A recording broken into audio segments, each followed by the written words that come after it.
We haven't drawn too much out of the business, but the business has gone down and the firm's gone to appropriate, so there's just me doing it now. No employees, which are very expensive to have nowadays.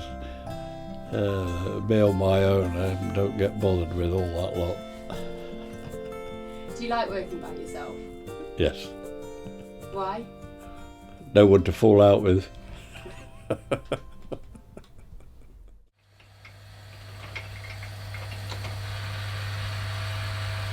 What I know is that my great-great-grandfather came from Uttoxeter to Nottingham and was rope and twine making. And when his son, who probably worked for him as a boy, was 17, he decided to set up on his own. That was my great-grandfather.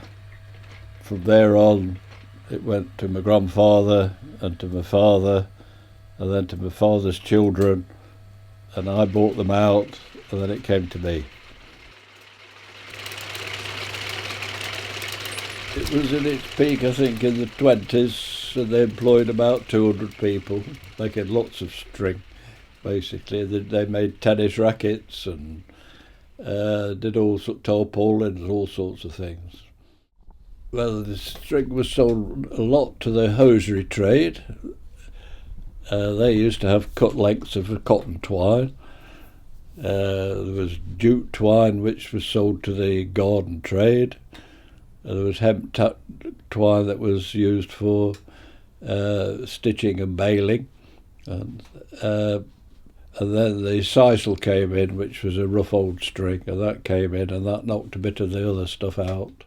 The company changed a lot during the war. They did a lot of the work they did for Imperial Tobacco, which were on the boulevard in those days at Radford. And because cigarettes for the forces were considered an essential, our firm was able, for working for Imperial Tobacco, were able to get materials that other companies wouldn't be able to get, because it was going towards the cigarette factories and the cigarettes were going to the troops. I'll take my hearing aid out.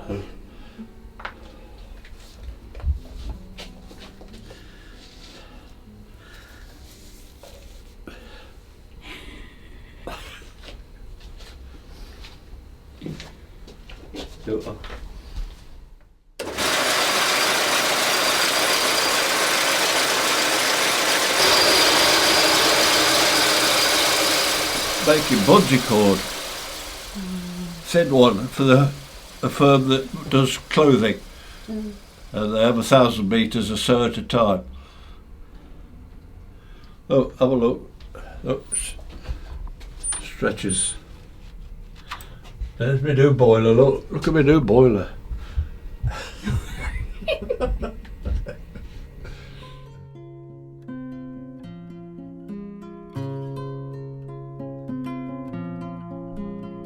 I was brought up in a 6-bedroomed house on Derby Road, and when my father died, my brother and his wife took it over, and they had students. They gave them bed and breakfast, and at one stage they had 4 girls come, and one of those I used to take out for little walks at the thing, and then it got a bit more closer. Eventually, to cut a long story short, we finished up getting married, and that was 1957. Well, at one time she used to help with practical stuff, but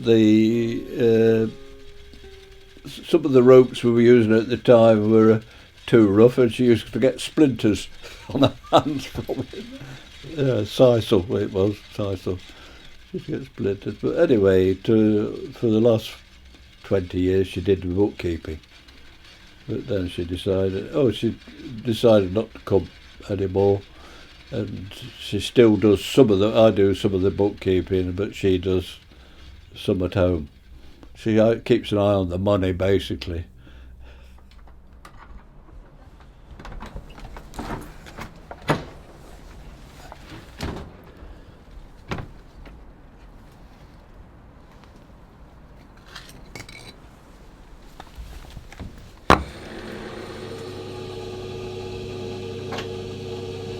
Right, let me show you what it does. Fine.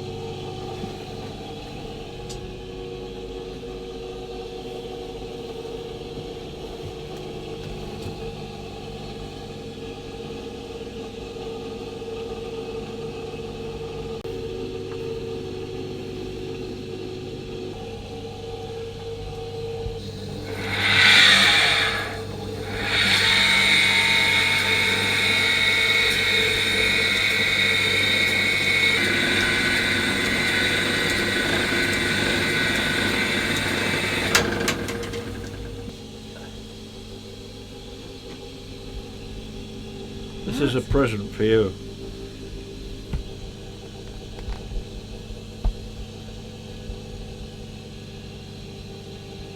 This is called twitching. Twitching? Which part? Wasting is when you wrap it round there, and when you shove that in, that's twitching.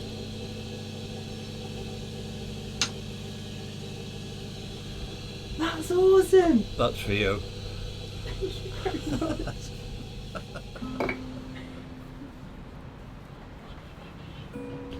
I like braiding, which I'm doing nowadays, mostly braiding. I actually talk to the machines.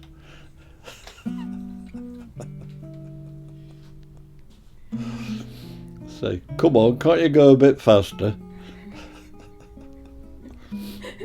Next question. Can you see yourself retiring anytime soon? I'm slowly moving towards it, but it's a very slow process. Why? Why?